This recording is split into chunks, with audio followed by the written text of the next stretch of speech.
Here's how to install a broadband pedestal with a splice enclosure. Panduit also offers a pedestal with both a fiber splice tray holder assembly and an MST mounting bracket. First, install the enclosure mounting bracket on the backbone of the pedestal. Insert a carriage bolt through the back of the pedestal backbone and mounting bracket. Fasten a flange nut on the carriage bolt using a 2/16 type tool. For an 8-inch mounting bracket, install it by using the uppermost centered hole in the backbone and corresponding lower mounting hole. For a 10-inch mounting bracket, install it by using the uppermost holes that align with the mounting bracket's holes. Using the hook on the back of the enclosure, attach the enclosure to the mounting bracket and secure it at the bottom with provided hardware using a 2/16 type tool. For the 8-inch mounting bracket, insert the hook into the keyhole on the mounting bracket and secure the enclosure with the same method. When using the 10-inch mounting bracket, the enclosure may be removed so that the cable installation and splicing may occur at a remote location. Remove the cover using a 2/16 type tool. Then use the tool to remove the drop cable plates and spacer plate.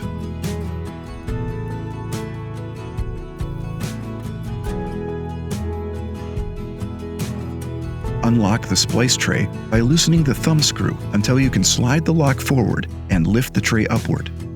Do not fully remove the thumb screw. Unstrap the cinch tie and remove the splice tray. Remove 12 feet of cable jacket for mid-span access or 6 feet of cable jacket for end-span access. Cut the central strength member, leaving about 5 inches protruding. Measure the diameter of the distribution cable jacket. Remove a grommet from the splice enclosure. Cut the grommet down the middle and cut the cone to the desired height for the diameter of the cable. Cut out the grounding wiring hole only when installing armored cable grounding wire. Insert the grommet around the cable and reinstall the grommet into the splice enclosure. Clamp the distribution cable over the cable outer jacket at the hose clamp location. Trim the central strength member and secure it under the clamping washer with a number 3 Phillips head screw. If a distribution cable is armored, leave 1 inch of exposed armor above the jacket clamping location for grounding. Repeat these steps for all distribution cables being installed. Store buffer tube slack with the coil wrapping underneath the splice tray receptacle.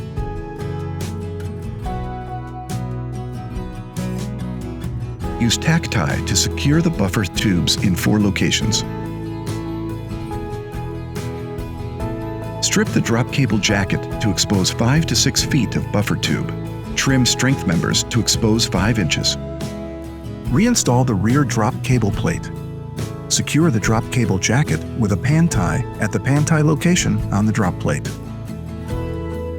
Secure the drop cable strength members under the washer and trim the strength members at the top of the plate. Reinstall the splice tray.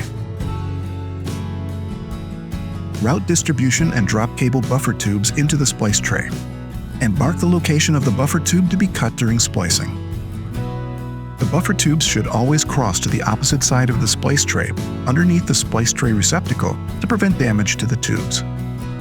You can splice the fibers with the tray removed or in the downward position.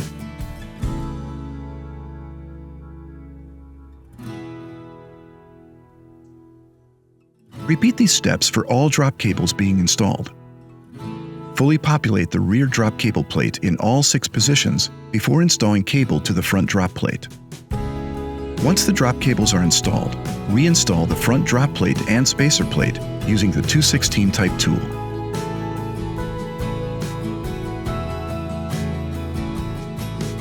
Then use the tool to reinstall the cover.